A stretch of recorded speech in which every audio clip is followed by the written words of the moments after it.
Hi everyone and welcome back to It's Personal. I am Mona and today's project is a watercolor and color pencil combination.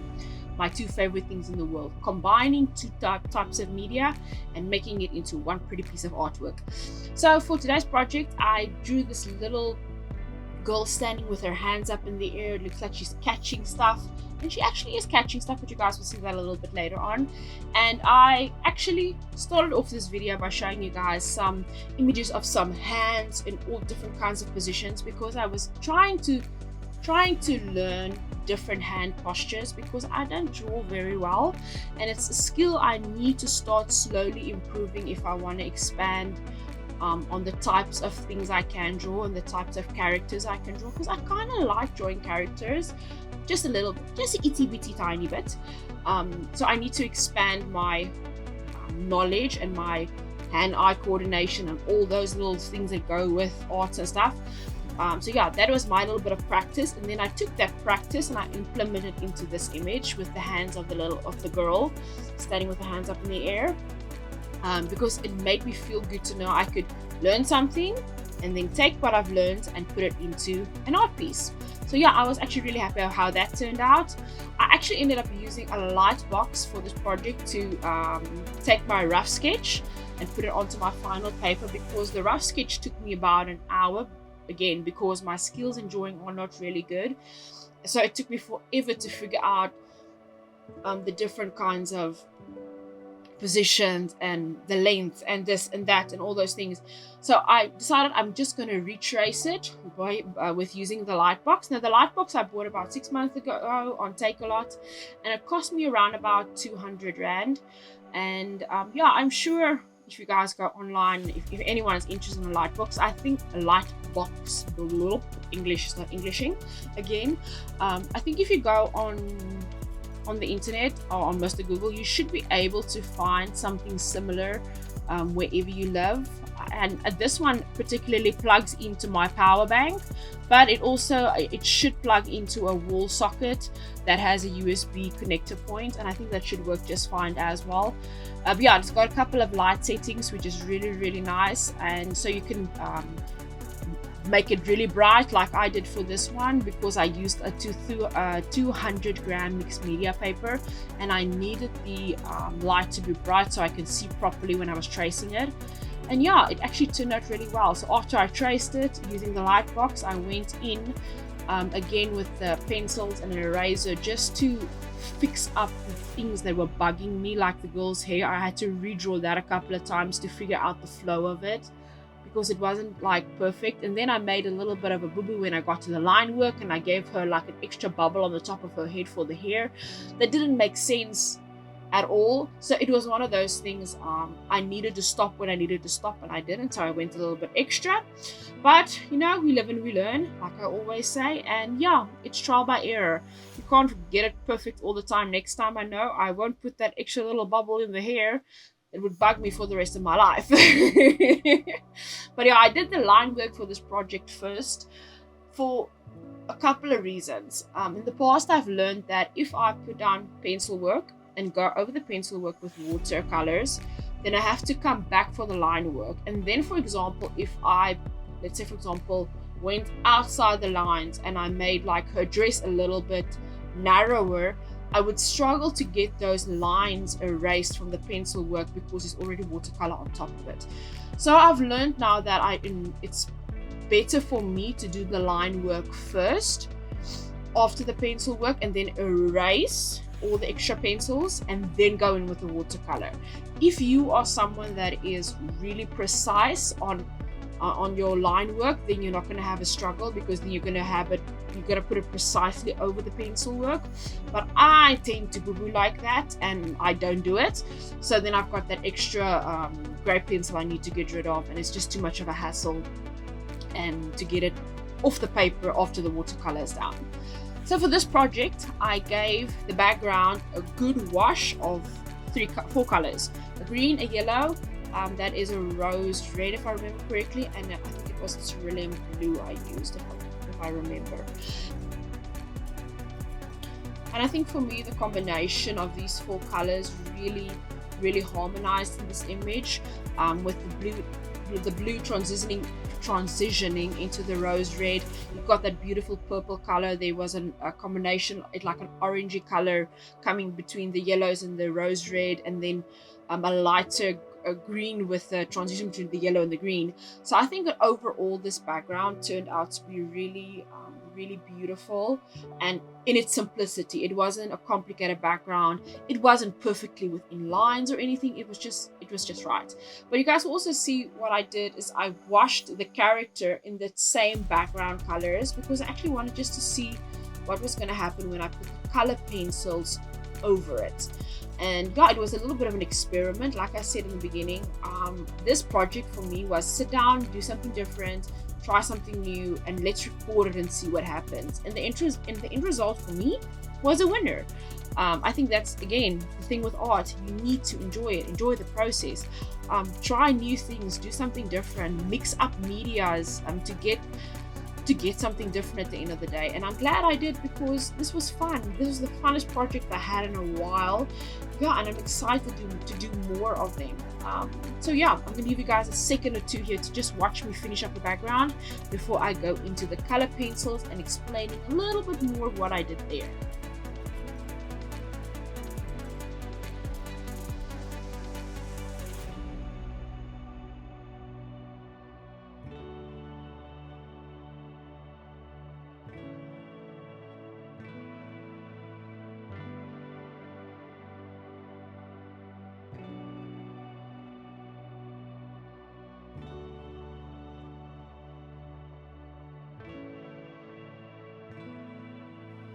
And so the fun with color pencils begin. I hope you guys are going to enjoy this part of the video.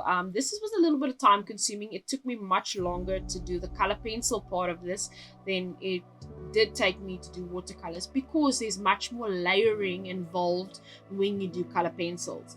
Color pencils, if you put them down layer by layer, bit by bit, then you can mix up different tones. You can mix different colors together to get different effects. You can darken it when needed, and yeah, that's what I try to do with this image, and I'm actually really happy with what I did.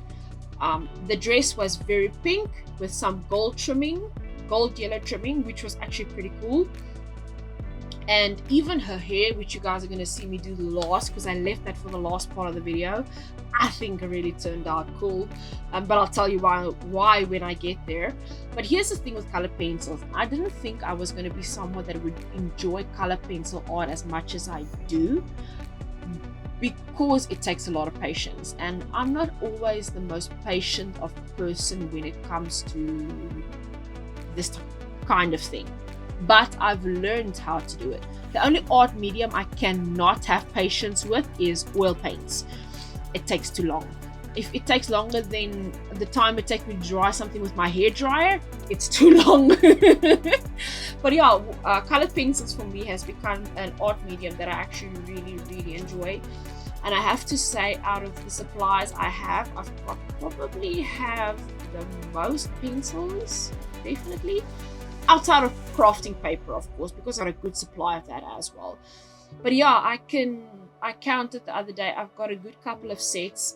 They are not excessive, they are not expensive sets. I think my most expensive set is the Lyra polycolor pencils. And they were about I think I bought them on special for like 700 or 800 rand a couple of years ago now. And that set is it's a really good set. I'm glad I started off buying that as my professional set, if I can say, because I save those pencils. I guard those pencils if I really want to do something intricate, or I want to like try for something more realistic, which I'm not good at all. But you know, sometimes you need to have those sets as well, just to know you can push your limits. I'm not saying save everything and never use it, but when I grab out that set, I feel like I'm grabbing it with intention, to be intentional with using them on something specific. So yeah, the other day I spoiled myself, because I'm getting into the habit now of once a year buying myself a set of whatever the art supplies. For the last couple of years it's been pencils. Of buying a set of color pencils that are like my reward for working hard at work and all those kind of things. So I bought a Faber-Castell black edition 36-piece set, and it was interesting comparing them to the Giottos. When I swatched them out, was actually like, okay, what I actually might do is do 2 pieces artwork, because I did that in the past, to see the difference between the Lyra set and the Giottos. I did the exact same image just to see what the difference was between the pencils, and there is a pretty big difference. So I might, for interest's sake, do the same thing between the Faber-Castells and the Giottos, just to see how they compare, because the one is about 200 Rand cheaper than the other one. Both 36 sets, both beautiful colors in both sets, but how we use them, that might make the difference. So yeah, we are starting with the hair in this image finally, and this was the part where I needed to blend different colors together, because Mona decided to use my background scheme in the pinks and the blues and even some purples to do the character's hair with. So she's got like colorful hair, which was a load of fun, but challenging, because I wanted to make it look interesting. I didn't want just to randomly put the layers next to each other. I wanted to be intentional about how I did it, so it looks nice at the end product. And yeah, I think this was cool. This was the part I probably enjoyed the most out of the entire project, was just doing her hair.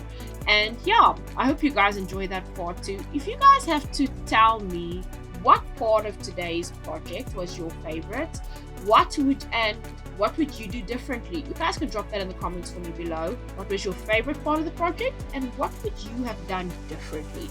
Would you have used another art medium?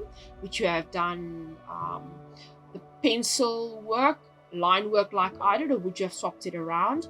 Let's share some techniques in the comments below. It would really be nice.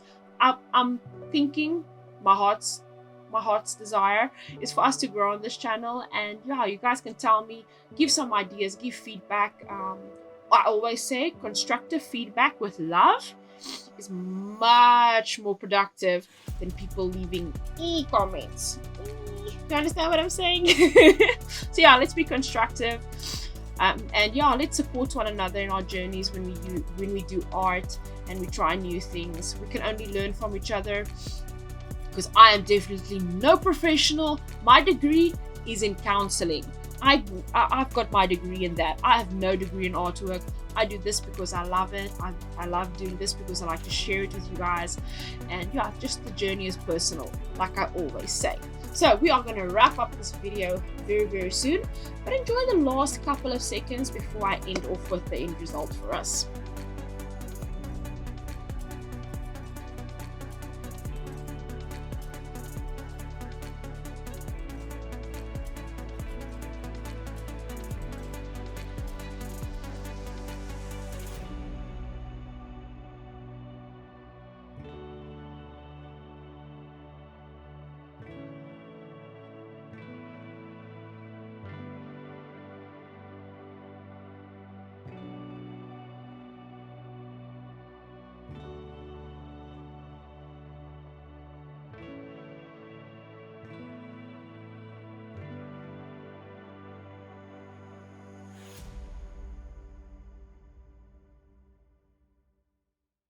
And there you have it. All the pencil work for this project is complete.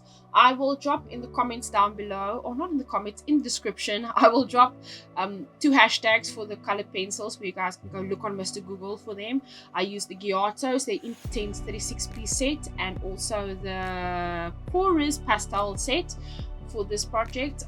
So if you guys want to go check those out and see what is available on those ranges of pencils, you're more than welcome to do that.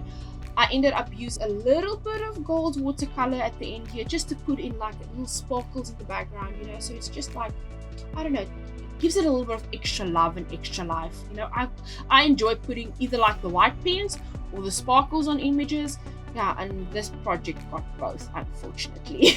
Unfortunately, luckily for me, I guess. And then the white color, the white jelly roll pen also makes its appearance. It's becoming a custom on the channel now, so I hope you guys enjoy that part. Yeah, and the lucky thing with jelly roll pen is if you put it down and you're not entirely happy with what you put down, you can just smudge it off quickly, or you can blend it into your artwork so it doesn't leave a mark you don't like. And put little stars in the background, you know, it's stars and sparkly bits all over the place today. But you guys, that is it for today's video. This is our reveal shot.